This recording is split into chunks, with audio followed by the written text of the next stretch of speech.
Oke, Bapak record nih. Yuga tahu nggak Yug? Enggak. Loh, orang yang udah kena COVID-19, tubuhnya akan menciptakan memori sel gitu ya, atau menciptakan kekebalan tubuh sendiri gitu kan ya, seperti itu. Makanya disebut dengan survivor atau penyintas, ya kan? Nah, orang tersebut telah mengalami yang namanya active natural immunity. Berasal dari infeksi. Infeksi itu adalah kemasukan bakteri atau istilahnya patogen ke dalam tubuh yang bisa memicu timbulnya antibodi. Itu selesai. Ya jawabannya yang mana nih, nomor 1 itu? Kalian review lah.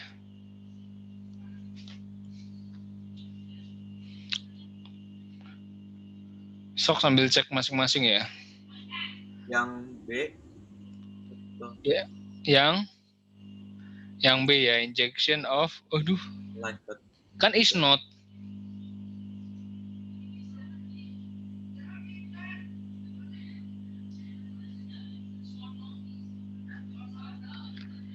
Berarti kalau is not, berarti yang pasif dong. D. Yang D ya. Betul. Oh, tadi juga bilangnya D ya. Bapak dengarnya B. Saya bilang yang B tadi. Oh, tadi B ya, sekarang D. Oke. Antibodies from mother in breast milk. Betul sekali. Gitu ya, simpelnya. Nanti baca lagi. Oke, selanjutnya. Syarif. What is the name of structure labeled X? Waduh. Menarik sekali ya. Ini belum kita bahas. Ya. Tapi bisa ditanya. Easy peasy lemon squeezy sebenarnya. Yang bagian X kan, jadi ini antibody ya, ini adalah antibody atau disebutnya, jadi antibody itu kayak banyak gitu loh ya, kayak kumpulan dari yang namanya imunoglobulin. Imunoglobulin itu adalah protein yang biasanya kita sebut dengan antibody, gitu ya. Oke. Nah, si antibody ini ya kan terdiri dari beberapa bagian kayak robot lah, kayak gitu ya. Ada bagian yang utama yang besar ini. Itu disebut dengan heavy polypeptide chain. Kalau kalian masih ingat gitu kan ya, polypeptide kan istilah untuk amino asid yang disambung-sambung, benar nggak? Amino asid atau merupakan protein, betul gitu. Jadi X ini adalah heavy. Kemudian yang warnanya agak beda ini, itu disebut dengan light polypeptide chain. Nah, si light polypeptide chain ini bisa berubah menyesuaikan bentuk dari si antigen. Jadi kayak gini, kayak Lego, boys. Bapak gambarnya kayak gini ya, kayak ketapel aja ya. Set, set, gini. Ini yang heavy. Nah, sini bongkar pasang. Jadi misalnya antigennya bentuknya kayak gini. Nah, dia dibentuk ini namanya light. Untuk dia tempelin antigen yang bentuknya kayak gini misalnya. Contoh, ini antigen. Aduh, kenapa typo gini? Oke, jadi dia jadi antibody kan dia nempel sama antigen, bener kan ya? Seperti itu. Nah, kalau misalnya ya kan si antigennya atau berubah dan sebagainya, si light ini tinggal diganti bentuknya. Contohnya di si tubuh kita bentuk lagi bentuknya kayak gini, misalnya, gitu ya. Yang antigennya bentuknya kayak gini. Nah, ini antigen, ini lightnya. Jadi lightnya itu bisa gonta-ganti, kayak Lego aja, gitu kan ya, menyesuaikan dengan bentuk antigennya. Ya, bentuknya kayak ketapel gitu ya, seperti itu. Ada yang double seperti ini, ada yang single juga yang kayak Bapak gambarin, yaitu tergantung jenis antibodinya. Karena jenis imunoglobulinnya, karena ada 5 imunoglobulin ya, GAMED. Bapak ingatnya gini, GAMED. Kita kayaknya nggak bahas detail itu ya. Gitu intinya. Pokoknya ada heavy chain, ada light chain, kemudian ada namanya antigen binding site-nya. Kalau di bagian sini yang sebelah kiri yang Bapak gambar, berarti antigen binding site-nya adalah daerah sini. Sedangkan kalau yang di sebelah kanan berarti daerah yang Z2 ini. Itu adalah antigen binding site. Artinya apa Pak? Tempat di mana dia menempel atau klik dengan antigennya. Gitu. Karena misal, gimana? Juga? Bukan di tengahnya, Pak. Kenapa? Bukan di tengahnya, di antara Bukan. apa? Kalau untuk yang kanan ini bukan juga. Kalau untuk yang kiri ini di tengah. Jadi tergantung jenisnya. Bapak juga lupa bentuknya yang mana. G itu kayaknya kalau nggak salah ini G ya, imunoglobulin G atau IG. G.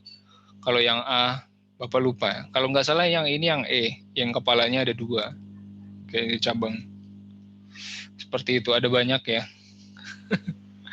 Oke. Antigen binding site. Contohnya ini adalah COVID-19 ya. Berarti antigennya mungkin seperti ini. Antibodinya seperti ini. Dia nempel pada permukaannya si COVID sehingga si COVID ini nggak bisa nempel kemana-mana, begitu kan ya. Jadi kayak dia nutup si antigennya agar supaya tidak mengkontaminasi sel lain. Karena apa? Karena kebanyakan antigen itu ibaratnya kayak pencuri ya. Pencuri kan dia punya lockpick, mungkin kalian tahu ya. Jadi game-game itu kan lockpick. Nah, si COVID-19 dia punya si lockpick tadi yang bisa membobol pintu masuk ke dalam sel tubuh kita, gitu, yaitu antigen. Biasanya adalah antigen mereka, sehingga bisa tembus. Nah, si antibody fungsinya adalah melumpuhkan dalam tanda kutip lockpick tadi, sehingga dia tidak bisa masuk ke dalam sel hidup tubuh kita. Begitu. Itulah fungsi dari vaksin salah satunya ya, sehingga memunculkan antibody duluan sebelum si COVID-nya datang. Oke, lanjut. Aduh, kayaknya nggak bakal itu ya. Ya mungkin gini aja yang belum Bapak terangkan, misalnya kan kayak gini kan, misalnya vaccination udah jelas ya kan, tadi udah Bapak jelasin. Ini nggak keluar ya, perhatikan di sini. Ini kan tentang respiratory system, nggak usah dipelajari. Oke. Nah, sedangkan ini tentang heart juga nggak keluar. Ini juga dilewati yang plain juga nggak dilewati. Ini juga, nah ini. Oke, memory cell. Yes. Yang saraf ada nggak, Pak? Saraf ada. Yang saraf adanya di IS-3 tahun lalu. Oke ya, jadi pas. TNB lymphocyte immune memory, Bapak jelaskan dikit ya. Jadi memory cell. Jadi B-cell sama T-cell itu adalah kedua sel istilahnya pamungkas ya, yang disebut dengan limfosit. Jadi ini adalah andalan tubuh kita. Oke ya, diingat ya. Ini adalah andalan tubuh kita, pangkat tertinggi dari imun sistem, limfosit jenderalnya lah, yang memiliki kewenangan masing-masing. Oke. Untuk B-cell ya kan tugasnya adalah untuk membasmi atau membantai antigen, membentuk antibodi ya. Produce antibodi yang menyerang patogen. Oke, seperti itu ya. Ingat. Sedangkan kalau yang T-cell, dia punya 3 pasukan. Yang pertama adalah T helper, kemudian T killer, kemudian ada T suppressor. Oke. T helper fungsinya adalah untuk memberikan informasi kepada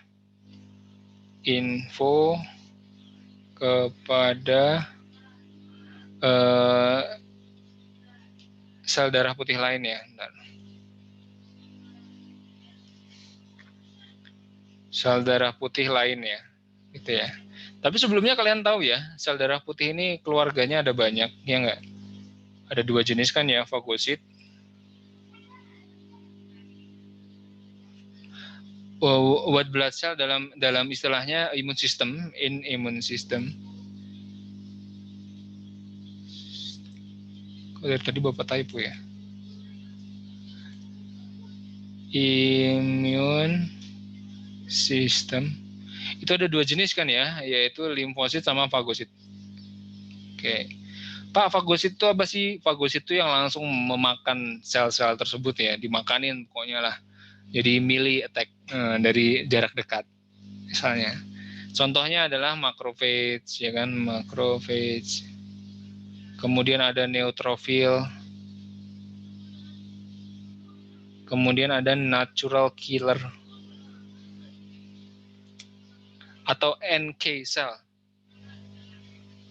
Ini asli namanya, bukan bapak buat sendiri, tapi NK cell namanya, natural killer cell. Sedangkan kalau limfosit itu ada dua, B dan T.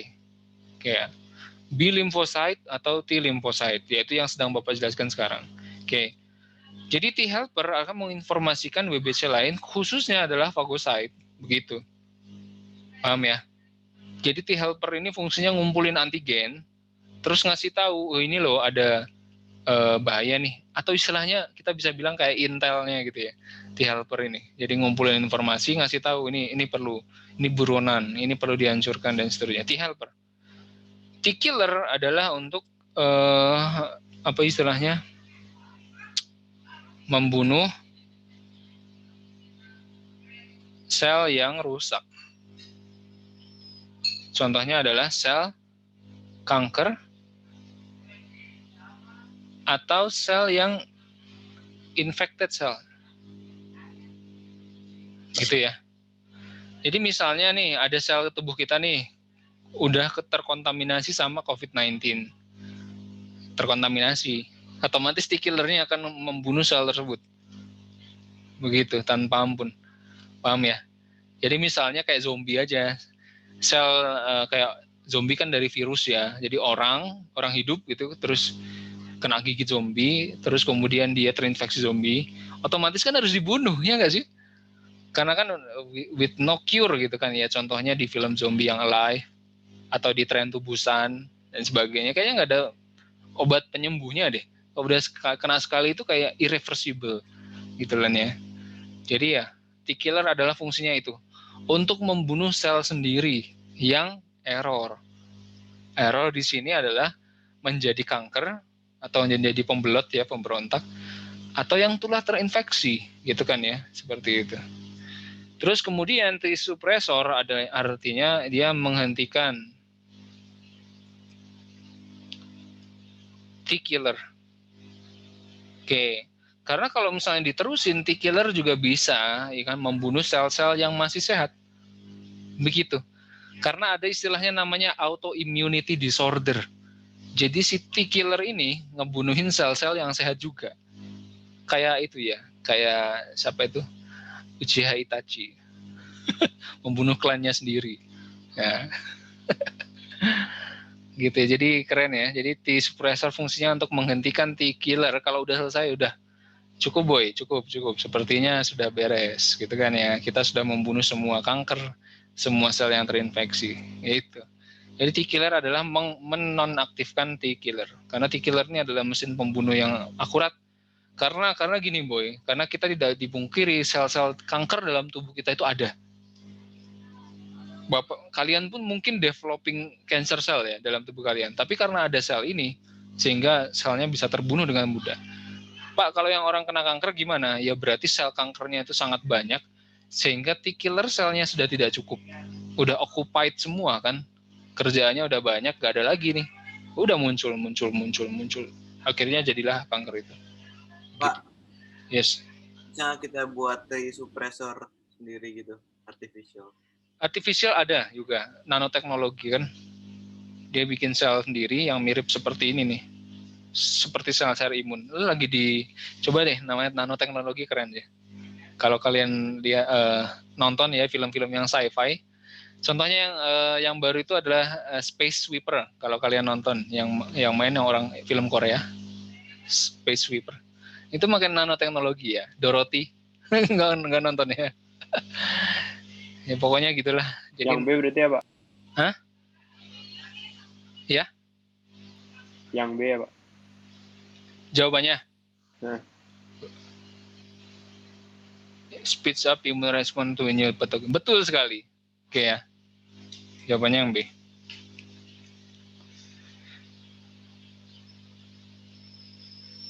Yes, gampang ya. Bisa ditanya yang T juga kan ya, seperti itu. Oke, lanjut.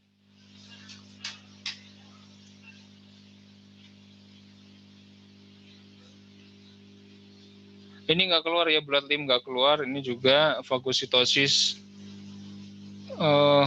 Kayaknya nggak keluar. Ini tentang white blood cell gitu ya.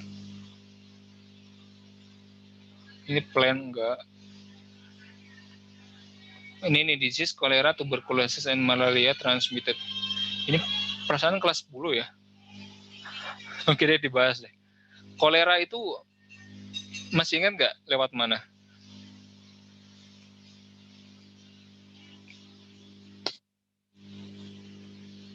Kolera.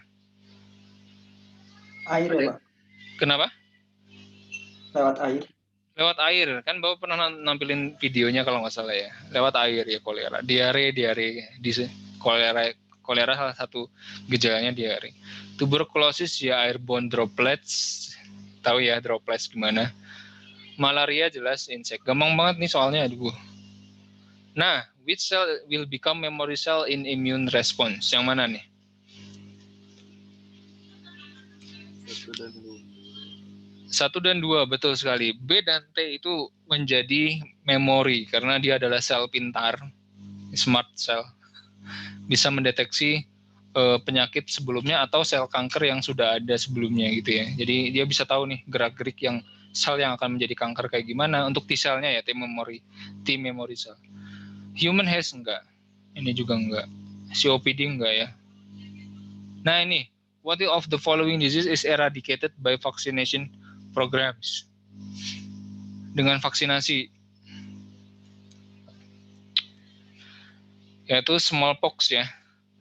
TBC enggak, vaksin TBC-nya, vaksin TB masih belum efektif ya. Seperti itu. Kalau smallpox itu udah efektif banget ya. Bahkan menghilang dari peredaran smallpox. Cacar yang bukan cacar air deh kayaknya smallpox. Kalian cari tahu deh. Gitu ya. Kolera itu nggak pakai vaksin kayaknya. Malaria juga apalagi enggak, kan dari nyamuk. Pemberantasannya ya pemberantasan sarang nyamuk. Smallpox. Nah, ini ada lagi ya struktur dari antibodi. Struktur B, oke. B ini adalah disulfide bonds. Tujuannya adalah untuk mengikat antara light region dengan heavy atau heavy dengan heavy, begitu. Atau light dengan light. Ini mengunci heavy region doang ya. Kalau kalian perhatikan di sini ada apa namanya itu antigen binding site-nya juga kayak yang tadi ya, seperti itu. Kemudian C ini adalah bagian heavy chain tadi, yang ujung-ujungnya bisa diganti yaitu light chain-nya.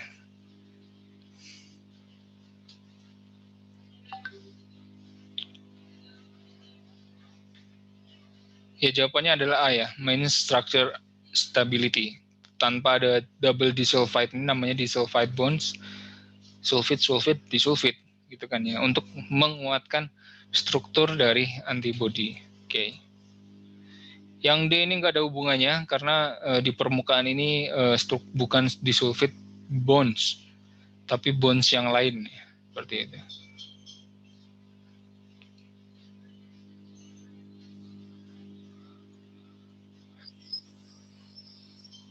Oh ya, infectious disease. Oke, bisa ditanya. Sok jawab. Cari di internet boleh.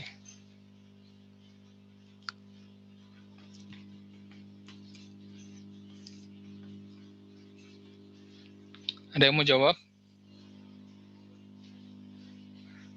Itu maksudnya nama penyakitnya, Pak? Iya, yang sebelah paling kiri nama penyakitnya, sebelah yang paling kanan, ntar mau kasih gambar. Yang atas ya nama penyakit, terus dan penyebabnya ya. Ini kan nama penyakit. Ya, terus yang ke bawah ini adalah penyebabnya, cause. Misalnya kolera, ini penyebabnya apa? Bakteri ya. Ini. Malaria, penyebabnya adalah protokis. Ingat ya, malaria bukan nyamuk, demam berdarah juga bukan nyamuk. Yang menyebabkan bukan nyamuknya, tapi apa yang dibawa oleh nyamuk, yaitu protista, yang namanya plasmodium, yaitu ada di air liurnya si malaria, atau nyamuk Anopheles, nyamuk gede. Kemudian measles itu adalah virus, ya TB itu adalah bakteri, ya tuberculosis bacterium namanya, bakteri TB. Oke, jawabannya adalah D.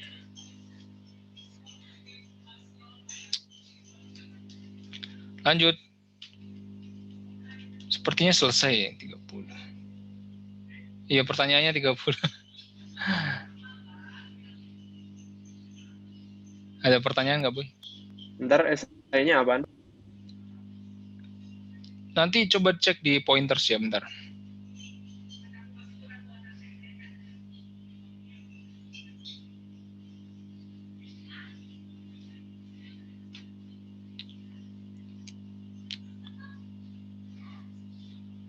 Esainya kita lihat. Oke, 2 soal ya. Esainya tidak spesifik ternyata ya. Jadi ada 2 soal itu dari protection against disease, 3 soal dari endokrin. Ternyata tidak detail. Oke. Kita bahas ya soal yang berikutnya. Yang mana ini? Oke. Nah, ini tentang saraf dan juga tentang endokrin kita bahas ya. Yang tentang otot bukan ya. Otot tidak masuk. Oke, jadi nomor 1 ini tidak masuk. Nah, ada yang udah belajar tentang action potensial?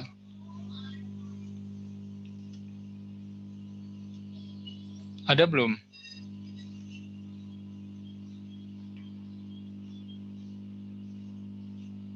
Belum.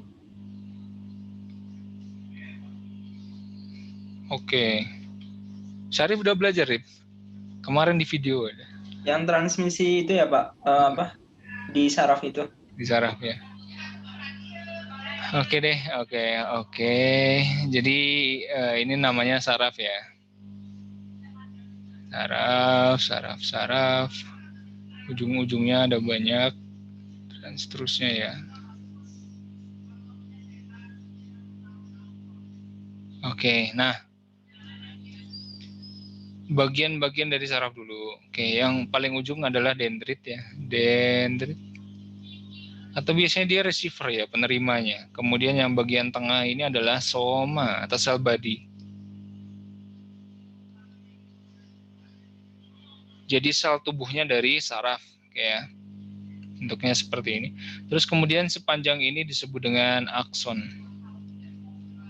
atau transmitternya lah, biar gampang kalian transmitter. Oke, ini adalah receiver.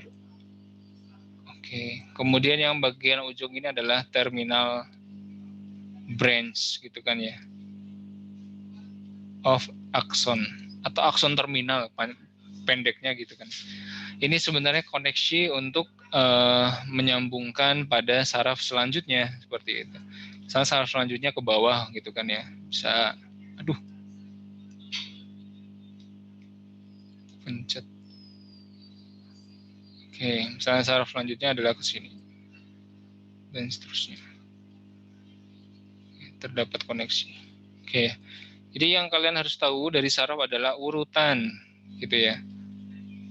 Urutannya dari dendrit menuju ke akson terminal, begitu kan ya. Jadi misalnya saraf dari sini kan ya dikumpulkan semuanya di sel body, kemudian akan diteruskan sepanjang ini, terus kemudian ke cabang-cabangnya, dan akan dilanjutkan lagi ke saraf-saraf selanjutnya, begitu. Pokoknya secara garis besar kan urutannya adalah sensori. Ini konsep dari saraf yang nggak boleh dilupakan ya. Sensori interneuron atau disebut dengan relay. Gimana? Semua akson panjangnya sama nggak, Pak? Semua akson panjangnya sama, beda-beda juga, beda. Rata-rata berapa? Panjangnya, waduh, apa kurang tahu Misalnya nih, tergantung jalur yang ditempuh ya. Misalnya saraf di tangan ini menuju ke punggung gini kan ya. Ini kan sarafnya menuju ke punggung dulu. Itu panjang. Dari sini ditarik ke situ. panjang. Sedangkan tapi kalau misalnya saraf mata itu pendek juga. Jadi dari sini terus masuk nempel ke tulang belakang yang bagian kepala. Namanya optic nerves gitu kan ya. Jadi nempel ke situ. Pendek.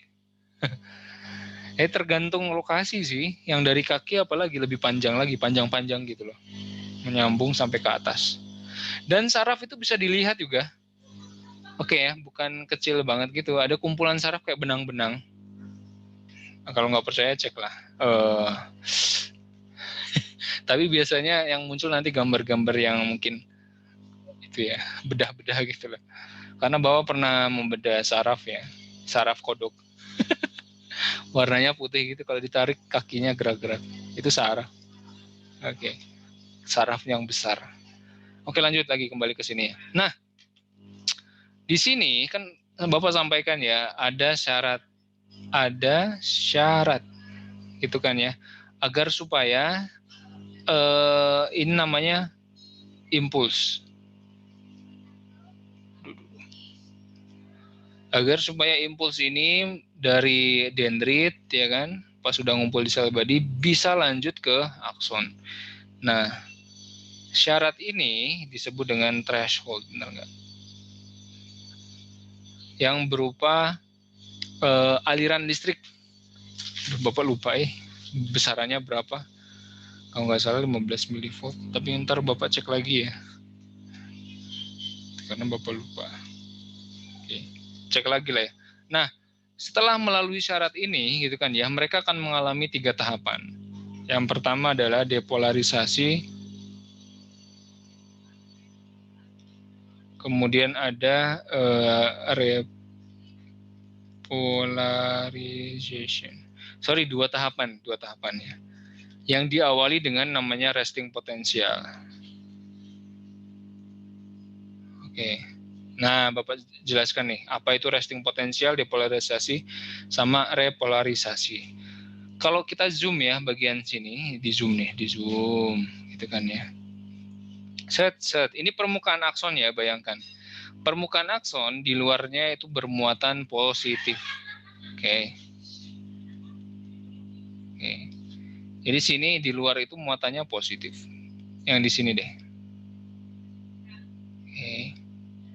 Pak, kenapa muatannya positif? Karena di luar, maksudnya di tisu fluid, ya kan ya, seperti itu. Itu terdapat sodium yang banyak. Oke. Na+. Oke. Sedangkan di dalam itu terdapat protein dan juga ion potasium kayak K+. Nah, karena ada proteinnya juga yang sifatnya negatively charged gitu kan ya, sehingga bagian permukaan dalam sel saraf adalah negatif gitu ya. Sampai sini paham nggak? Jadi di dalamnya itu negatif, boy. Di permukaan dalam, tahu ya? Permukaan luar, permukaan dalam. Ya. Soalnya apa ya? Oh gini deh. Misalnya ini kan adalah si akson ya, kita lihat. Permukaan luar akson itu berarti yang di sini, di sekitarnya. Sedangkan permukaan dalam itu adalah yang di bagian dalamnya ini loh, gitu kan ya. Yang mengenai air, kalau dalam botol ini yang terkena air, itu permukaan dalam. Oke ya. Nah, Bapak gambarkan positif dan negatif seperti itu. Bukan Bapak mana? Nah, ini disebut dengan resting potensial, di mana si impuls belum bergerak, gitu ya. Disebut dengan resting potensial. Ini Bapak hapus dulu.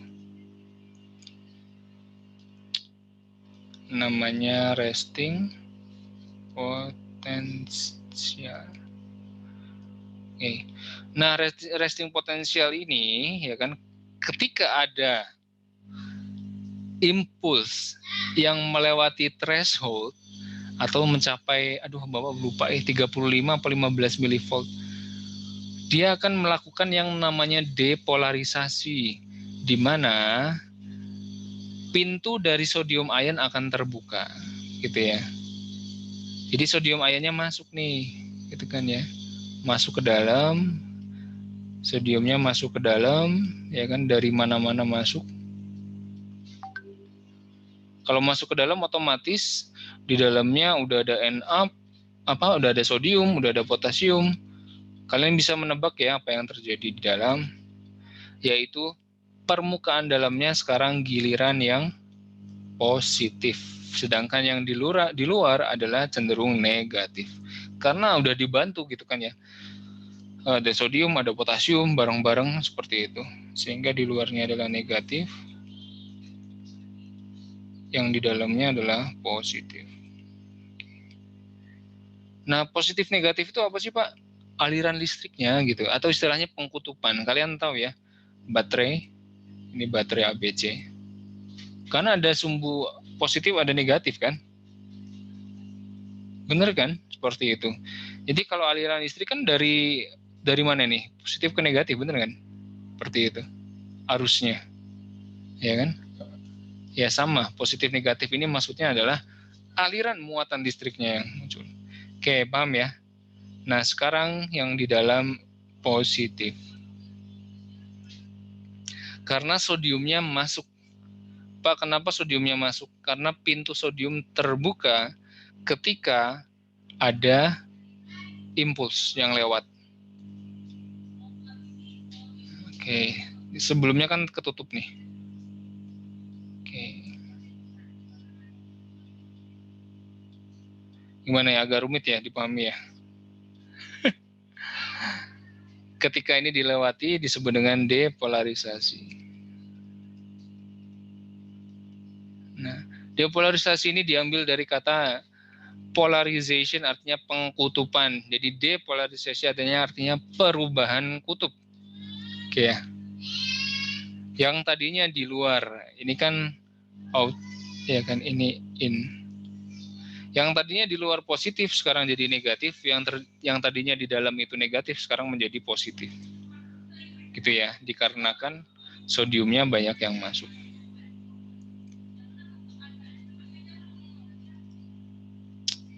Aduh boy, emang agak panjang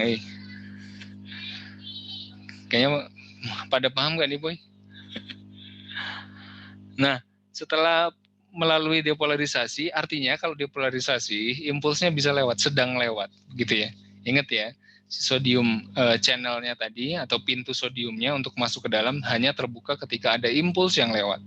Berarti ketika depolarisasi, impulsnya sedang lewat, atau yang kita sebut dengan action potensial, gitu ya. Transmission of impulse through along the axon on the neuron. Terus kembali lagi repolarization. Repolarisasi artinya pengembalian kutub untuk menuju ke sedia kala. Kayak nih Bapak gambar. Yang tadinya si pintu sodiumnya ini sodium gate ya, sodium channelnya. Sodium channelnya tertutup, ya kan?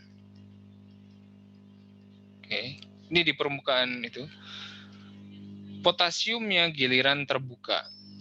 Ini ketutup. Bentar. Ini yang asumsikan udah ketutup rapat ya, nggak bisa lewat lagi. Sekarang pintu potasiumnya yang kebuka. Potasium itu banyak di dalam sel, sehingga ketika dia keluar gitu kan ya, ini potasiumnya yang giliran keluar. Sodium channel, ini potasium channel.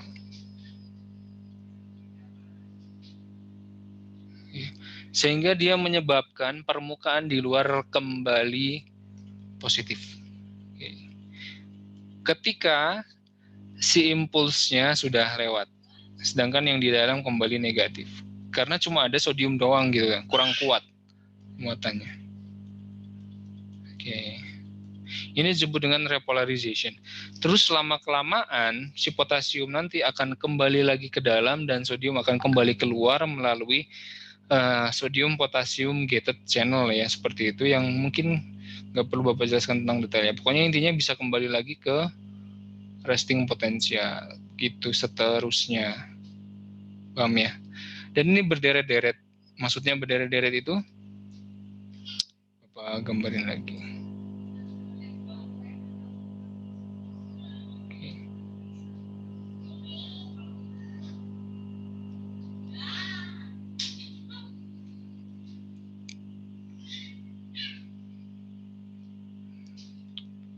Bentar.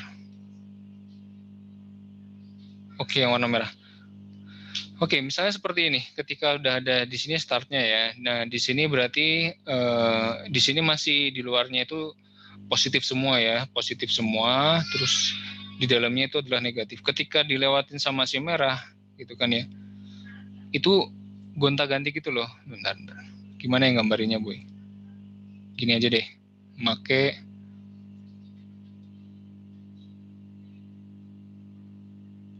spotlight apa ini? Oke, nah di titik merah ini kelihatan ya. Nah di titik merah ini berarti dia sedang mengalami depolarisasi. Ketika ditinggalkan titik merah, yang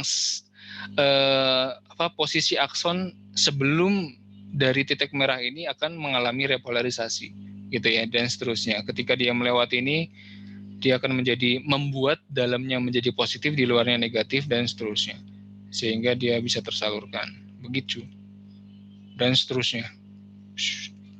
Seumur hidup kita ini kerjaannya saraf. Panjang banget ya. Ada resting potensial itu artinya tidak ada rangsangan. Misalnya sekarang kalian sedang duduk ya, tidak ada yang menyentuh pipi kalian, itu berarti saraf di pipi sedang resting potensial. Ketika kalian sentuh, depolarisasi, repolarisasi. Depolarisasi, repolarisasi, dan terus seterusnya. Nggak capek-capek. Intinya seperti itu. Semoga nggak pada paham, biar kalian cari tahu sendiri ntar. Oke. Balik ya. Nah. Pak, mau screenshot dulu yang tadi, Pak. Yang mana tuh? Yang neuron. Oh, ini. Ya.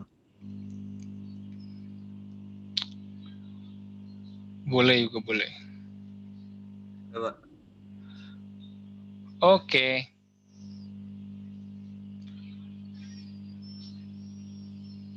Santai aja, relax. Nah, sekarang coba jawab pertanyaan ini ya. Which of the following is true neuron when a neuron is at rest atau resting potential? Masih ingat nggak? Sodiumnya di luar atau di dalam, potasiumnya di luar atau di dalam? Sok bisa jawab nggak?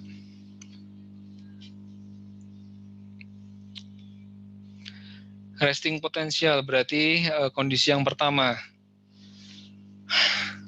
B. Yang mana? B. B. Potassium ions are most concentrated inside the cell. Gampang kan? Ya, ketika resting sodiumnya di luar gitu ya, atau outside, sedangkan potasiumnya di dalam, dan di luar kita adalah positif, yang di dalam adalah negatif. Bedanya A sama C apa, Pak? A sama C. Ya beda, kalau yang A itu mungkin oh ya juga ya. Wih, sama ding. Bapak kira sama Yang dia. A bukannya sodiumnya harusnya di luar ya, Pak? Iya betul, kan salah kan ya? Ya. Kan A sama C pilihannya sama ini. Apa? Iya kan? Iya, Pak. Oh iya. Iya. Iya betul. Jadi yang bikin soal mungkin galau ya. Mana lagi nih? Bapak kasih contoh lagi deh yang kayak gitu-gitu.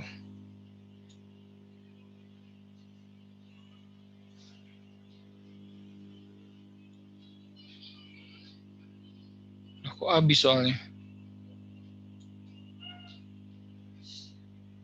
Oh ini dia nih.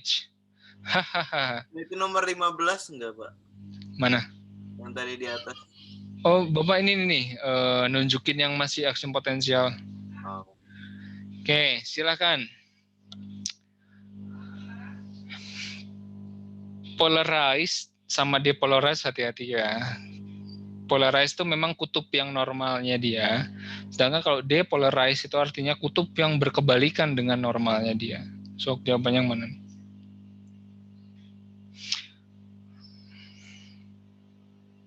pada kondisi seperti ini, positif di luar, negatif di dalam. Berarti kan ada dua kemungkinan ya, resting potensial atau repolarisasi, begitu. Yang pertama, nerve cell is polarized. Betul? Betul. 1 dan 3. Kemudian yang 2 berarti bukan, yang 3 kita cek juga ya. Outer part contains more Na, inner part contains more potassium. Easy kan? Oke, insyaallah ya, kurang lebih kayak gitu. Rangkuman dari Bapak. Tadi nomor 15 juga ya? 15. Ya elah, ini gampang. Collect information from this structure. Dari mana nih? Sel body-nya mengumpulkan informasi dari? Yang E. Information di sini adalah impulse ya. Yang mana? Yang jadi receiver-nya tadi. Oh, yang B. Yang A, sorry. Yang A ya, atau dendrites namanya, seperti itu. Oke.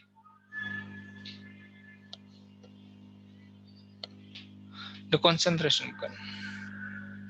Itu bukan Jadi jawabannya yang mana, Pak? Yang A. Yang A, dendrites. Kenapa yuk? Yang E itu bukan apa itu, Pak? Nukleus. Oh, nukleus itu. Oh, ini boleh nih. Oh, what in the form information transfer in nervous system? Yang mana? Is differentiated with the endocrine system.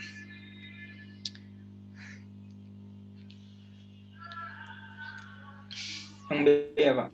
Yang B ya, electrical impulse, jelas. Muscle enggak ya, muscle dilewati saja. Fungus kan. Kita cari yang saraf dulu. Baru endokrin.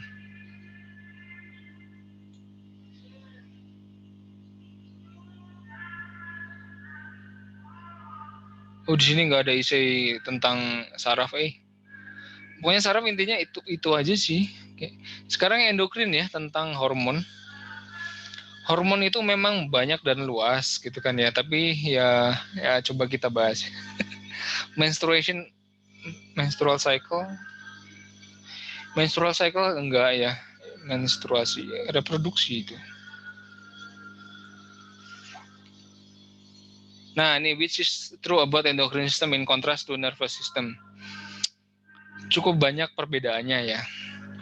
Coba kita cek di sini.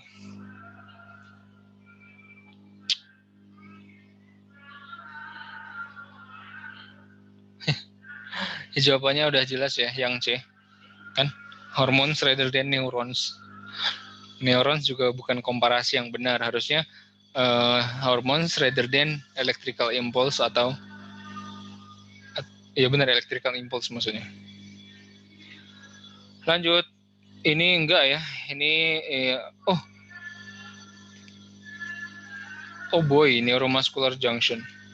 Neuromuscular junction itu ke otot. Kayaknya enggak ya.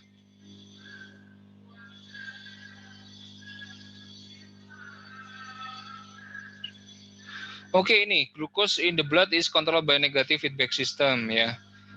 Which of the following substances atau hormones ya will stimulate the liver to release extra glucose, so its concentration will increase in the blood. Hormon yang mana? Tahu kan, Pak? Betul sekali, glukagon ya. Coba ya, kasih gambar. Endocrine organ atau endocrine gland, sorry. Okay.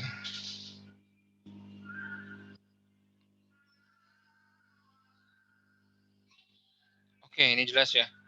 Jadi mungkin ini Bapak sampaikan saja. Jadi ada kurang lebih 9 kelenjar di dalam tubuh kita ya, yang fungsinya untuk mengeluarkan hormon. Oke. Dari yang paling atas adalah hipotalamus. Hipotalamus adalah hormon yang nyuruh hormon lain, gitu kan ya. Atau mengandung namanya tropik hormon. Jadi nyuruh hormon lain biar keluar gitu loh. Contohnya hormon TRH yang dihasilkan hipotalamus akan menstimulasi pituitary gland untuk menghasilkan yang namanya TSH. Yang menstimulasi tiroid untuk menghasilkan T3 atau T4. T3 T4 ini adalah thyroid hormone. Jadi hipotalamus itu nyuruh-nyuruh doang.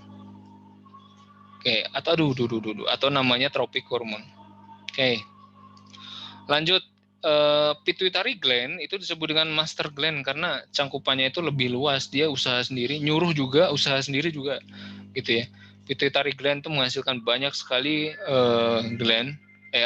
hormon, contohnya adalah growth hormone, kemudian ada lagi LSH, ada FSH. Ini 2 hormon penting ya untuk menciptakan kehidupan yang lebih cerah, yaitu testosteron dan estrogen. Tanpa adanya LSH atau FSH kita tidak akan berkembang biak. Jadi ya pituitary gland ini memang powerful banget ya, walaupun kecil banget di otak. Itu ukuran biji kedelai kali ya, seperti itu, kecil banget. Tapi dia luar biasa efeknya. Oke, terus kemudian ada hormon lagi yang dihasilkan oleh pituitary, contohnya ada prolaktin yang kita nggak bisa mengeluarkan ya, entah kenapa. Ya, tapi ya kalau ngeluarin juga serem juga ya. Oke, prolaktin, terus kemudian ada oksitosin juga. Tulisannya gimana sih? Oksitosin. Ada yang bilang juga ada tambahan hormon feromon juga, gitu kan. Oksitosin ini fungsinya untuk membukakan lubang rahim ya, seperti itu, melebarkan lubang rahim ketika persalinan. Jadi kadar oksitosin dalam tubuh kita itu nggak ada, rendah lah seperti itu. Dan seterusnya ya, ada banyak lagi. Kan Bapak nggak bisa mention semua nih. Ada namanya ACTH juga dan seterusnya. Coba cek atu-atu ya. Pokoknya pituitary gland adalah master gland yang mengatur hampir semua sistem kerja tubuh. Oh ya, ADH juga di sini dikeluarinya ya.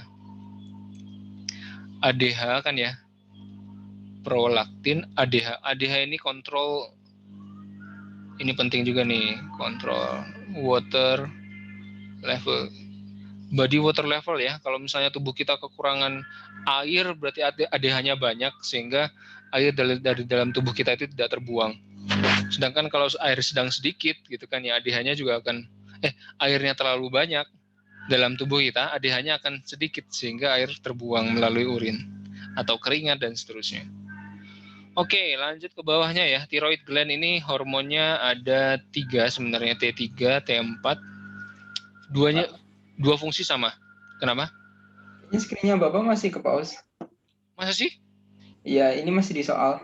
Ya Allah, dari tadi Bapak panjang lebar kali tinggi. Ya Allah. Nah, sekarang udah. Kenapa Anda tidak bilang gitu kan? Saya kira tadi nggak nge-share gambar langsung di soal gitu. Oh iya. Jadi thyroid gland itu tadi Bapak ulangi ada T3 sama T4. Yang fungsinya sama. Berarti Bapak tadi nyoret-nyoret di soal ya? Iya, Pak. Iya Allah. Oke. Fungsinya untuk metabolisme ya, seperti itu. Misalnya juga makan terus, tapi kok nggak gemuk-gemuk dan sebagainya. Berarti aktivitas dari thyroid gland-nya ini kencang nih. Metabolismenya tinggi. Jadi orang yang sering berolahraga atau beraktivitas itu otomatis metabolismenya akan kencang dan pasti akan sering lapar, benar nggak? Ketika kalian belajar kayak gini, pengennya ngemil gitu kan dan seterusnya. Oke. Selain itu ada juga hormon namanya kalsitonin. Itu kan ya kaitannya tuh lower blood kalsium. Kalsitonin ini berperan untuk meningkatkan kekuatan tulang. Jadi dia membuat kalsium yang ada dalam darah itu terserap masuk ke dalam tulang. Oke ya. Kalsitonin ada di tiroid. Berkebalikan dengan paratiroid hormon atau PTH ya. Paratiroid hormon. Fungsinya kebalikan, justru increase atau rise blood calcium.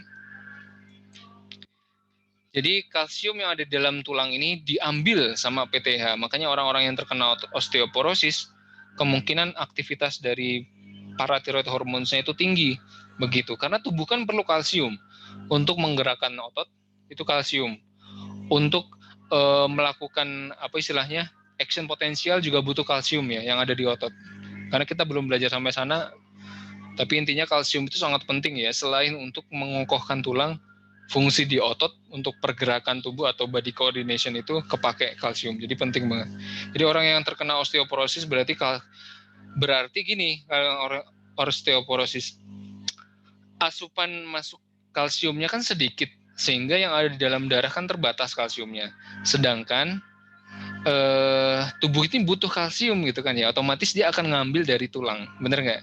Jadi PTH-nya ini akan muncul, akan dibentuk sama parathyroid glands, dan akibatnya menyebabkan tulang menjadi keropos, gitu. Lanjut, adrenal glands, hormon adrenalin, ya kan? Atau nama lainnya adalah epinefrin. Aduh.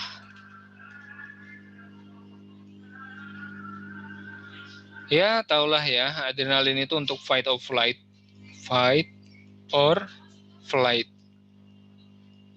Menyerang atau kabur, gitu kan ya, seperti itu adrenalin. Pankreas fungsinya ada insulin sama glukagon. Ingat. Insulin artinya mengurangi kadar gula dalam darah, sedangkan glukagon tadi yang ada di soal ya. Jadi dia melepaskan glukosa yang disimpan di dalam hati atau liver seperti itu agar bisa kita pakai. Yang terakhir ya, ovaris sama testis, udah jelas ya. Testis menghasilkan testosteron, yang ovaris menghasilkan estrogen atau kadang disebut dengan estradiol, dan juga progesteron. Kaitannya dengan menstrual cycle. Dan juga apa istilahnya, pregnancy. Oke. Mungkin seperti itu ya boys ya, kurang lebih nanti dilanjutkan sendirilah. Kayaknya karena Bapak jelaskan semua nggak habis. Nanti Bapak akan share juga videonya ini nanti seperti itu. Oke ya, Bapak cukupkan ya. Enggak, Pak. Insya Allah lah, googling bisa ya kan sambil ngerjain. Kalau ada yang mau ditanyakan, tanya ke Bapak. Gitu. Karena emang materinya ini banyak banget. Kedokteran semester pertama ya kayak gini. Asik. Oke, thank you kalau gitu ya. Kurang lebihnya mohon maaf. Assalamualaikum warahmatullahi wabarakatuh. Good luck. Waalaikumsalam, makasih Pak. Oke. Makasih, Pak. Sama. Ternuhun, Pak. Sami.